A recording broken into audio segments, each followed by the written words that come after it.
I never imagined that saying no to someone would end with police cars flashing red and blue lights in my driveway. But that's exactly what happened the day the HOA president, our neighborhood's self-appointed queen, decided that my gas was her right. It started on a quiet Saturday afternoon. I was in my garage, refilling my lawn equipment from a red gas can I kept locked in a metal cabinet.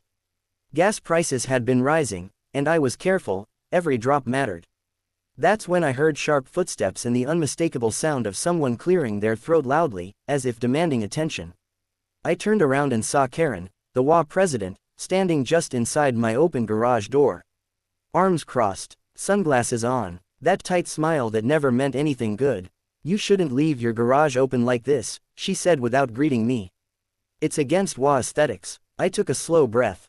"I'm working. What do you need?" Her eyes locked onto the gas can. "That," she said, pointing.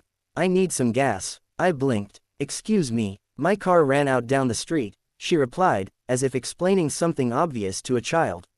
"You can give me a few gallons. HOA emergencies fall under community cooperation." I almost laughed, thinking it was a joke. But her face stayed serious. "I'm sorry," I said calmly. "This is my personal gas. I paid for it, I can't give it away." Her smile vanished instantly. "Are you refusing a request from the HOA president?" she snapped. "I'm refusing to give free gas," I corrected. Her voice rose. "Do you have any idea who I am?" Here we go, I thought. "I know exactly who you are," I said. And the answer is still no. She stepped closer, lowering her voice. "You're violating HOA spirit. I can fine you for non-cooperation. For not giving you my property." I asked. "That's not in the bylaws." Her face turned red. "You think you're smarter than me?" "No," I said evenly. "I think the law is." That's when she pulled out her phone. "Fine," she hissed. "I'm calling the police." I froze. "For what?" "For theft," she said. "You're hoarding fuel and refusing emergency assistance." I actually laughed this time. "Go ahead." She dialed, pacing dramatically in my driveway. Loud enough for neighbors to hear.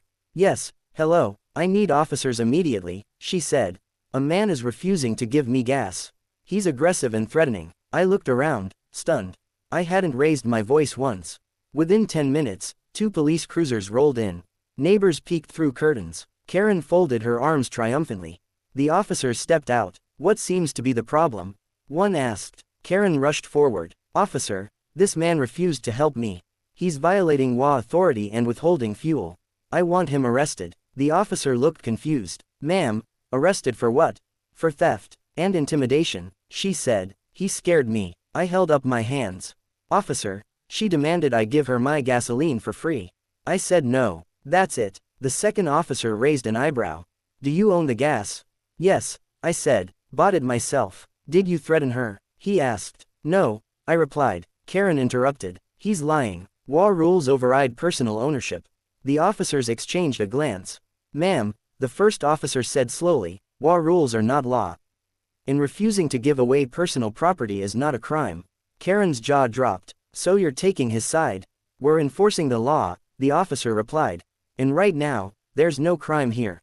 She started shouting. "This is outrageous. He disrespected me. I demand something be done." The second officer turned to her. "Ma'am, making a false police report is a crime."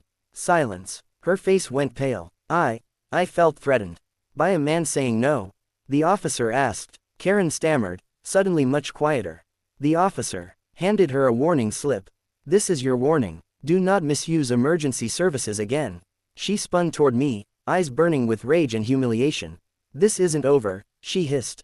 The officers turned to me. "You're free to go. Sorry for the inconvenience." As they left, Karen stormed back to her car, still out of gas. No one offered her help. Not a single neighbor. I locked my garage and went inside, heart still pounding.